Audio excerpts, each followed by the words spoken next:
आपके विचार में खुदा कौन है? जो आप बता रहे हो वो खुदा नहीं है। ठीक है, जो आप बता रहे हैं वो बताइए, जो आपने पहचाना वो बता दीजिए। परमात्मा वो है जो तत्व अतत्व से परे है, शब्द अशब्द से परे है, कर्म अकर्म विकर्म से परे है। ये सारे दावे हैं, मैं पूछा हूं पहचाना कैसे? इससे परे है, जब इससे सारे उधर है, उससे वहां है, इधर है, उधर है, सब दावे हैं। मुझे ये बताइए कि आपने पहचाना कैसे? मैं आपसे हाँ कहूं कि जी भाई इसको साबित करो, कैसे आपने पहचान लिया? अब आप कैसे साबित करोगे कि वही परमात्मा है? जी जी, ये आपका प्रश्न बहुत ही अच्छा प्रश्न है, बहुत ही। नहीं, ये प्रश्न बहुत पहले से बहुत अच्छा ही रहा है, ये अभी अच्छा हाँ नहीं हुआ। ये हाँ, शुरू से इसका ही अच्छा जवाब चल रहा है। इसका मैं जवाब ये मेरे साथ जुल्म ना करें, पहले मोमेंट से मैं अच्छा ही प्रश्न कर रहा हूं आपसे, आप उसका जवाब नहीं दे हाँ, रहे हो। उत्तर अच्छा जो नहीं आ ऐसा रहा ही जी। जो ऐसा ही आप ये बताओ, साबित किस चीज को किया जाता है? चलो चले चले बस बस उत्तर ठीक है। दीजिए भाई। हाँ, इतना प्यारा प्रश्न था कि उसका उत्तर भी प्रश्न निकला। वाह भाई वाह, सही जा रहे हो भाई कि चारों ओर जो फैला है ये पदार्थ है, प्रकृति, ऐसे ही हाँ है। बिल्कुल जी, जी। ये कहाँ से आया है? क्योंकि ईश्वर तो बनाता कोई नहीं। ये प्रश्न है, बहुत अच्छा प्रश्न है। ये भी अच्छा लो, बहुत ये भी बहुत अच्छा है। लो जी, अब इसका मतलब है मैं जाके सो जाऊं क्योंकि प्रश्न अच्छा हो गया है। ठीक है, धन्य है महाराज। क्योंकि जब रीजन ही कोई नहीं है काम करने के लिए, तो फिर उस हाँ। नथिंग को रीजन क्यों मिली काम करने के लिए? बिल्कुल बिल्कुल, बहुत बहुत अच्छा अच्छा प्रश्न है। क्वेश्चन बहुत अच्छा। ये जी बात भाई, है। मदन मेहता, सर नमस्कार। क्या हाल चाल है भाई? ठीक है सर। सर जी ये बोलिए। 2-3 प्रश्न है मेरे से, मैं जानना चाह रहा हूँ। जी, एक पूछ ले, मतलब आज एक ही हाँ, पूछ ले। एक जी आपके फरमाइए। आपके विचार में खुदा कौन है?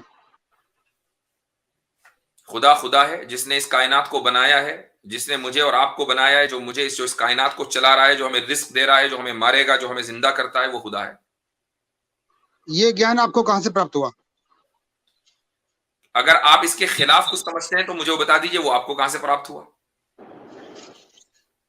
मैंने पहचाना है ईश्वर को, आपने खुदा को। पहचाना है, ठीक है। जी, क्या, कैसे पहचाना और वो कौन है? जो आप बता रहे हो वो खुदा नहीं है। ठीक है, जो आप बता रहे हैं वो बताइए, जो आपने पहचाना वो बता दीजिए। जो ईश्वर है, यानी जो परमात्मा है, यानी जो खुदा है, गॉड है, वो कायनात को नहीं बनाता। अच्छा ठीक है, फिर क्या करता है वो? वो करता कुछ नहीं है, कर्तापन में नहीं है। जो कुछ भी इस संसार में इस ना कुछ करता, जो को ना उसने कुछ किया, ईश्वर फिर भी है, तो आपने पहचाना कैसे भाई? पहचाना है ना, बताऊंगा ना आपको, मैं बताऊंगा। मैं हाँ पहचाने के लिए तो बताऊंगा। हाँ बैठा हूं मैं, बताइए। क्योंकि वो करता तो कुछ नहीं, ना उसने बनाया, ना उसने कभी कुछ किया, अब बताइए कैसे पहचाना?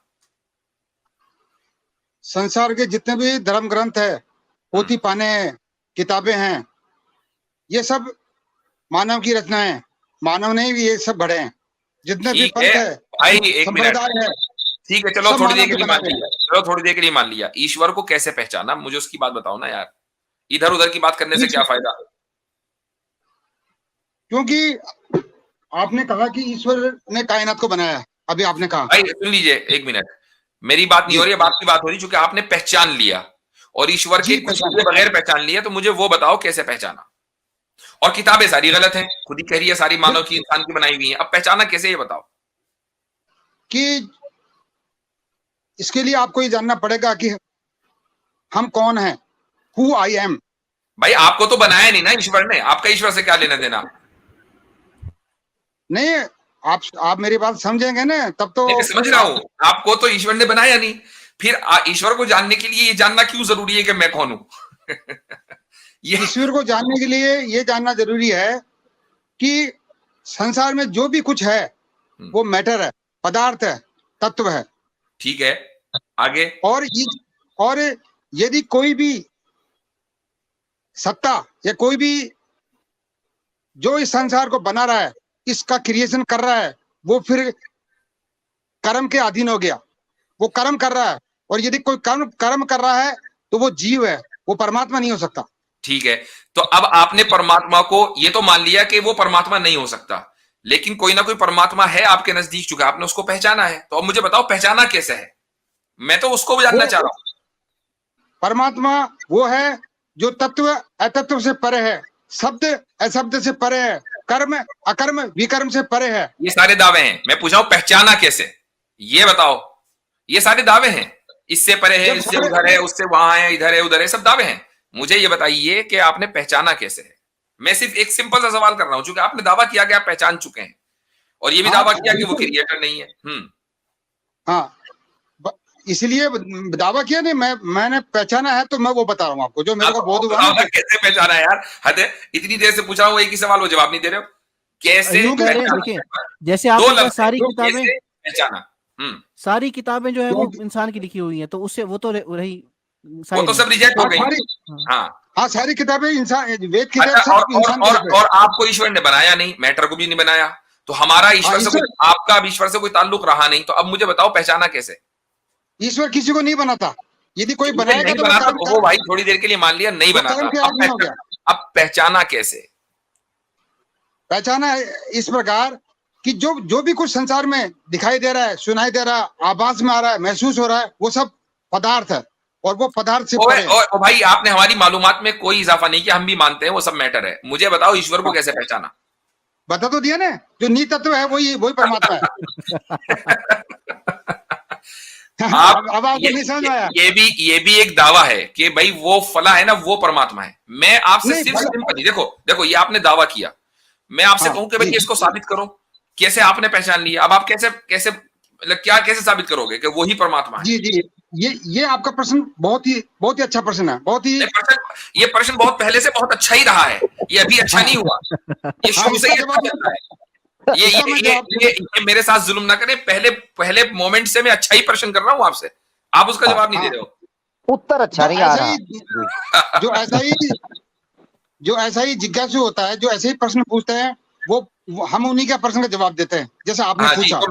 तो मैंने तो ये प्रश्न बहुत पहले से पूछा हुआ, आप उसका जवाब नहीं दे रहे हो। हाँ, साबित कैसे करोगे, आपने ये प्रश्न पूछा जी, आपने ये प्रश्न पूछा कि साबित कैसे करोगे। तो आप ये बताओ, साबित किस चीज को किया जाता है। चलो चले बस कर दीजिए भाई। अगर ये प्रश्न इतना अच्छा, इतना प्यारा प्रश्न था कि उसका उत्तर भी प्रश्न निकला। वाह भाई वाह, सही जा रहे हो भाई। एक बात सुनो, फिर इसका मतलब आपने मेरी झूठी तारीफ की, क्योंकि अगर आप ये कह रहे हैं कि इसको साबित ही नहीं किया जा सकता, तो फिर प्रश्न अच्छा कहाँ हुआ। नहीं, साबित तत्व को किया जा सकता है, पदार्थ को किया जा सकता है, जो नी तत्व। फिर प्रश्न अच्छा नहीं हुआ ना, एक मिनट, फिर प्रश्न अच्छा नहीं हुआ ना। नहीं, प्रश्न आपका अच्छा है, बहुत अच्छा प्रश्न है भाई। जब मैंने प्रश्न गलत किया, मैं एक ऐसी चीज को साबित करवा रहा हूं आपसे जिसको साबित नहीं किया जा सकता, तो प्रश्न तो गलत हुआ, फिर आपने तारीफ कैसे की मेरी झूठी। नहीं, तारीफ नहीं हुआ, आप जिज्ञासु हो, आपका प्रश्न बहुत उचित था, बिल्कुल टाइम बाय करना था को 3-4 बार उन्होंने कहा प्रश्न बहुत अच्छा है, प्रश्न बहुत अच्छा है। अब सोच रहे थे करूं क्या, अच्छा आ गया है, इसका उत्तर कहां से दूं। आज तो बड़े लंबे लंबे छक्के चौके लगे हैं भाई स्ट्रीम में। क्या बड़ा गुस्सा है इनको, जैसे घर में किसी ने डांटा है। जी मदन मेहता जी बहुत अच्छा लगा आपसे बात करके। देखें, कोई भी प्रश्न पूछ सकते हैं वो, अरे हमने इतने सारे पूछ लिए, आपने एक का जवाब नहीं दिया। आपने सिंपली पूछा कि आपने उस परमात्मा को जाना कैसे, पहचाना कैसे, अब आप उसका जवाब ही नहीं दे रहे हो। मेहता जी ने सवाल नहीं कर सकते। मेहता जी ने हमारे साथ स्कैम कर दिया आज 1992। नहीं, मैं तो ऐसी बातों में मानता नहीं हूँ। होते जा रहा है, उत्तर नहीं आ रहा भाई। अब मैं उत्तर दे दिया ना, आप किसको साबित करोगे? ये उत्तर दिया, वापस बिल्कुल सही उत्तर दिया। मेहता जी को वो साबित करो। हर्षद मेहता से कुछ ताल्लुक तो नहीं आपका? अच्छा, इनसे एक सवाल कर सकते हो मेहता भाई? वैसे तो आप प्रश्न प्रश्न आप प्यारा कह देते हैं, उत्तर नहीं आता, मसला। चलो कोई बात नहीं, हम एक और ट्राई कर लेते हैं। अच्छा मेहता जी, ये सारा कुछ जो है, मैंने प्रश्न का उत्तर दिया, लेकिन क्या कि आपके अंदर वो जो पुरानी मेमोरी है ना, उसको जब तक पूरा रिमूव नहीं करोगे ना, ग्रंथों की, पोथी पानियों की, तब तक आप उसको समझ नहीं पाओगे। ठीक होगा, ठीक होगा जी। अच्छा ये मेहता जी मुझे ये बताइएगा, और ये कोई एक विशेष अरे भाई जी, सभी का याद धैर्य रखिए, धैर्य मेहता भाई। मेहता जी मुझे ये बताइएगा कि चारों ओर जो फैला है ये पदार्थ है, प्रकृति, ऐसे ही है? बिल्कुल जी। ये कहां से आया है? क्योंकि ईश्वर तो बनाता कोई नहीं। ये प्रश्न है, बहुत अच्छा प्रश्न है। अच्छा, लो, ये भी बहुत अच्छा है। लो जी, अब इसका मतलब है मैं जाके सो जाऊं क्योंकि प्रश्न अच्छा हो गया है। धन्य है महाराज। हाँ, आपका प्रश्न अरे भाई अब भी कोई सवाल कर ले एक। अच्छा, हाँ जी जी, हाँ मैं बता रहा हूँ ना, जब ये ईश्वर ने, परमात्मा ने, खुदा ने इस कायनात को बनाया नहीं, तो अब प्रश्न होता है कि फिर ये कायनात को बनाया किसने? कोई क्रिएटर तो है। बिल्कुल जी, ये सवाल तो कर रहे हैं आपसे। वाकई बहुत अहम सवाल किया, इस सवाल को हमारे ध्यान में भी नहीं आया था। हाँ, तो ये जो कायनात बनी है ना, ये जगत संसार बनाया है, ये बना है परम शून्य से, एब्सोल्यूट नथिंग से बना है सब कुछ। जबरदस्त जबरदस्त। बनाया किसने? एब्सोल्यूट नथिंग, नथिंग ने बनाया है, नथिंग ने बनाया है। यानी ये आप ये कहते, जी जी, नथिंग, एक minute, absolute nothing, absolute nothing को थोड़ा, क्योंकि इसने बनाया, एब्सोल्यूट नथिंग ने बनाया है, ये एब्सोल्यूट नथिंग से बना है, दो चीजों में फर्क है। एब्सोल्यूट नथिंग से ही बना है, यानी जी सॉरी मेरा सवाल यही था कि बनाया किसने, ये नहीं कि बना किससे। मिसाल के तौर पर मेहता जी देखिएगा, मैं आपसे पूछता हूं, ये बोतल है या ये मोबाइल आपके सामने पड़ा है, ये मोबाइल किसने बनाया है? आप कहेंगे सैमसंग ने, आप कहेंगे एप्पल ने, आप कहेंगे ओप्पो ने या वीवो, ये दो तीन कंपनी है। जब मैं पूछूंगा ये किससे बना है, तो आप बताएंगे मेटल है, थोड़ा सॉफ्टवेयर भी है, थोड़ा हार्डवेयर भी है, थोड़ी जो है ना वो दूसरी तीसरी चीजें, चिप्स वगैरह इस्तेमाल। मगर मैं जो सवाल पूछ रहा हूँ वो ये पूछ रहा हूँ, ये पदार्थ आया कहां से, यानी किसने बनाया है? फिर ये आप कह रहे हैं एब्सोल्यूट नथिंग से बना है, दो अलग चीजें हैं जी। एब्सोल्यूट नथिंग से ही सब कुछ बना है, मतलब जो शून्य है ना, परम शून्य, उससे तत्व बने, पदार्थ बने। मेहता जी सिंपल सा सवाल, एब्सोल्यूट नथिंग से बनाया, हमने मान लिया, बनाया किसने? एब्सोल्यूट नथिंग ने खुद बनाया या किसी और ने बनाया? एब्सोल्यूट नथिंग ने ही खुद नहीं बनाया, उसी का विस्तार हो रहा है। तो फिर परमात्मा एब्सोल्यूट नथिंग हुआ? नहीं, परमात्मा एब्सोल्यूट नथिंग। और अभी आप थोड़ी देर पहले कह रहे थे कि परमात्मा क्रिएट नहीं कर सकता कुछ। तो परमात्मा तो, यानी परमात्मा तो क्रिएट नहीं कर सकता, लेकिन एब्सोल्यूट नथिंग कर सकता है, तो आपका परमात्मा एब्सोल्यूट नथिंग हुआ? वो परमात्मा नहीं है, यही तो सारे संसार धोखा खा रहा है, सारे संसार। अब एक सवाल, अब एक और प्रश्न, अच्छा प्रश्न, एक अच्छा प्रश्न। ये पहले गाली को समझाया था, गालिब को भी समझाया था, वो मेरी बात को थोड़ा समझा था, और ये समझ गया था। अच्छा भाई देखा, ऐसा है, अगर वो समझ गया था, हम नहीं समझ सकते, क्योंकि जो चीज वो समझ रहा है वो हम नहीं समझ सकते। गालिब ने कहा था कि एटम में चेतना नहीं होती। मेहता जी बात फैल रही है, मेहता जी रहता फैल रहा है, मेहता जी रहता फैल रहा है। मैं प्रश्न की तरफ आता हूँ, आप प्रश्न को फिर जी मेरे साथ रुक जाए ना, सुन ले अगला सवाल सुन। बोलिए। एब्सोल्यूट नथिंग जब आप बोलते हैं, परम शून्य, उसको थोड़ा सा डिफाइन करें। देखिए ऐसा है, जो परम शून्य है ना, वो एटमलेस स्थिति होती है। अब आप मेरी बात 2 मिनट सुन लेना, फिर आप बोलना, बीच में मत बोलना। परम शून्य एटमलेस स्थिति होती है। ये आप भी किया करें, ये आप भी किया करें, बीच में ना बोला करें जी, आप बोल लें। हाँ, एटमलेस स्थिति होती है परम शून्य, और एटमलेस स्थिति का मतलब होता है जहां कोई भी एटम नहीं होता, कोई भी एनर्जी नहीं होता। इसलिए जो थर्मोडायनेमिक्स का जो रूल है ना, कि energy can neither be created nor destroyed, ये रूल भी गलत है, ये रूल साइंस का गलत है। मैं एक मिनट जरा इनको बोलने दें, इनको गुलफशानियां करने दें, इनको गुलफशानियां करने दें। अच्छा मेरी बात, मेहता जी आपका सवाल आ गया। अमीर भाई, गालिब ने यही बात समझी होगी, लगा ये रूल गलत है, मुझे समझ में आ गया। जी भाई बोले। अच्छा, मेहता जी 1 मिनट रुकिएगा, मेहता जी ने बोल लिया, 1 मिनट। गालिब को पता है क्यों बात समझ आई है हजरत, मैं आपको बताता हूँ। मेहता जी आप जरा रुकिएगा, भी बीच में ना बोलिएगा, आपने खुद कहा था बीच में मत बोले, तो बीच में मत बोलिए। गालिब को ये बात या हारिस सुल्तान को ये बात पता क्यों समझ आ जाएगी कि ये जो सृष्टि है, प्रकृति है, ये फ्रॉम एब्सोल्यूट पॉप अप हुई है, फ्रॉम एब्सोल्यूट नथिंग। क्योंकि वो लॉरेंस क्राउसिज्म के ऊपर ईमान ले आए हुए हैं। वो दोनों लॉरेंस क्राउस की थ्योरी के ऊपर काम करते हैं, universe from nothing. That's why they accepted his theory. He thinks के उसने जनाब बहुत बड़ी को फिलॉसफी झाड़ी है, जिसको उन्होंने मान लिया। वो पहले ही प्रोग्राम कर चुके हैं यूनिवर्स फ्रॉम नथिंग के ऊपर। अच्छा अब सवाल ये है, मेहता जी बीच में ना बोले, बीच में नहीं बोले, रुके जरा।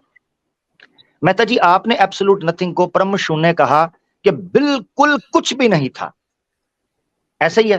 बिल्कुल बिल्कुल कुछ भी नहीं था। हाँ, जब बिल्कुल कुछ भी नहीं था, बिल्कुल कुछ भी नहीं था, तो बिल्कुल कुछ भी नहीं से कुछ होने के लिए कोई रीजन काम करती है, कोई इफेक्ट काम करता है कि कुछ भी नहीं करता? ये मुझे बताएं। कोई रीजन काम नहीं करता, कोई रीजन काम नहीं करता, ऐसे कह रहे हैं आप? अच्छा, जब कोई रीजन, ठीक है, हाँ, जब कोई रीजन काम नहीं करता और कुछ ना होने से कुछ होने में कोई रीजन काम नहीं करता, तो मुझे ये चीज बताएं कि हुआ ही क्यों पहली फुर्सत के अंदर? क्योंकि जब रीजन ही कोई नहीं है काम करने के लिए, तो फिर उस नथिंग को रीजन क्यों मिली काम करने के लिए? बिल्कुल बिल्कुल, बहुत अच्छा क्वेश्चन, बहुत अच्छा। देखिए, हाँ, अब आप मेरी बात सुनिए। पहले बताइए क्वेश्चन कैसा था? क्वेश्चन में बहुत मजा है भाई। हाँ, नहीं देखो आमिर भाई का क्वेश्चन कैसा था? आमिर भाई, अब आप जो टैग लाइन है ना, नियोग में ही मजा है, आपके प्रश्न में ही मजा है। देखो, जिंदगी का मजा तो प्रश्न में है। नहीं, पहली बात तो मैं आपको ये बता दूं कि जो आप मुफ्ती साहब है और ये जो आप पैनलिस्ट में बैठे हुए ना, यदि इस मेरे विषय को अपने जो विचार कर रहे हैं, इसको आप डिबेट के रूप में यदि आप इसको ले रहे हो, तो आप ये समझ लेना कि आप हमेशा जीते हुए हो और मैं हमेशा हारा हूं। नहीं, हम डिबेट नहीं कर रहे, आप प्रश्न के उत्तर की तरफ आ जाए। मैंने गालिब को भी कहा था कि आप लोग हमेशा जीते हुए हो, मैं हमेशा हारा हूं। गालिब को गोली मारे, आप हमारे सामने बैठे हैं, वो तो आता कोई नहीं है, आप उस प्रश्न का उत्तर दे दें, आप छोड़ें उसे, बताएं। उसको तो अपने नहीं सुनते, उसकी कोई वर्थ वैल्यू नहीं रही, उसको आप ऐसे मेंशन। एब्सोल्यूट नथिंग से ये पूरा संसार और पूरी कायनात बनी बगैर रीजनिंग के, तो एब्सोल्यूट नथिंग को क्या पड़ी थी बनाने की? हाँ, ये बताइए, रीजन तो कुछ था नहीं। हाँ, बिल्कुल जी, है ना? क्वेश्चन तो बहुत अच्छा हो गया, अब उत्तर नहीं आ रहा है। हाँ, उत्तर बता रहा हूँ ना, आप समझेंगे ना। आप क्या है कि जो पुराने टाइम बाय कर रहा है, साफ पता चल रहा है, टाइम बाय कर रहा है। अब आप ऐसा सोचोगे तो फिर मैं बताना बेकार है। फिर आप तुम बताएं ना भाई। लास्ट एक मिनट मैं बता रहा हूँ, फिर बता नहीं रहे हो। हाँ, सुनो, जिस भी व्यवस्था का कॉज एंड इफेक्ट होता है, उस कॉज को खत्म होने के बाद में वो व्यवस्था खत्म हो जाती है ना? जिसका कोई कारण होगा ना, उद्देश्य होगा, यदि वो उद्देश्य पता चल गया तो वो फिर व्यवस्था भी खत्म हो जाती है। क्योंकि जो ये कायनात है, ये सृष्टि है, ये अकारणीय है, इसका कोई काज नहीं है, तो ये सृष्टि हमेशा रहेगी। ऐसा नहीं है कि ये कभी खत्म हो जाएगी, ये हमेशा रहेगी।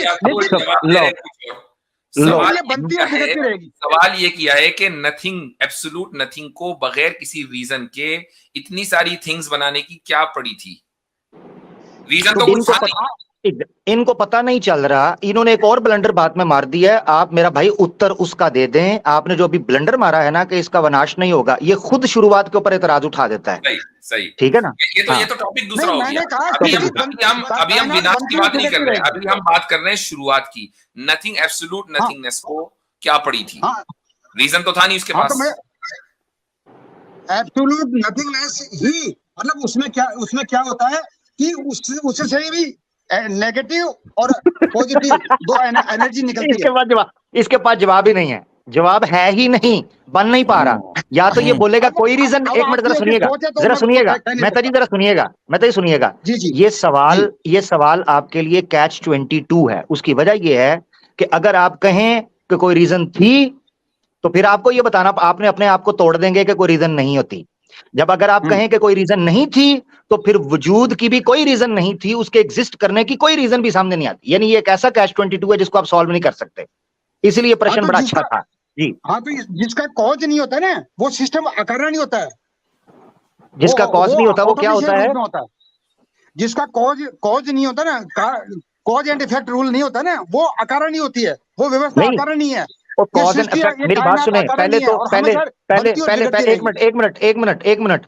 आप जो कह रहे हैं कि जिसका कॉज एंड इफेक्ट नहीं होता, जब आपसे पूछा ये प्रकृति कहां से आई, आपने खुद उसका कॉज बताया, एब्सोल्यूट नथिंग। जी हाँ, बिल्कुल कमाल करते हो यार। एब्सोल्यूट नथिंग ही कॉज है और उसका इफेक्ट है प्रकृति। अब आप कह रहे हैं कॉज एंड इफेक्ट नहीं होता, इसका भी है, इसलिए बात नहीं है।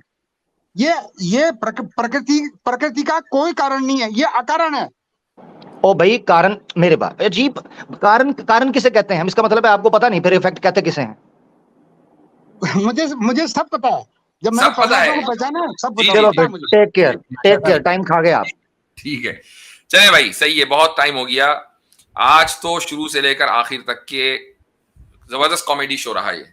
हाँ, आपको नहीं आएगा, आपके ग्रंथों के संस्कार है ना, इससे समझ जी जी जी, ठीक है भाई मेहता जी, बहुत फिर अगली मरतबा मिलेंगे, तशरीफ लाइएगा। तो अभी तो आप इज्जत से चले जाएं तो ज्यादा बेहतर है। ठीक है जी।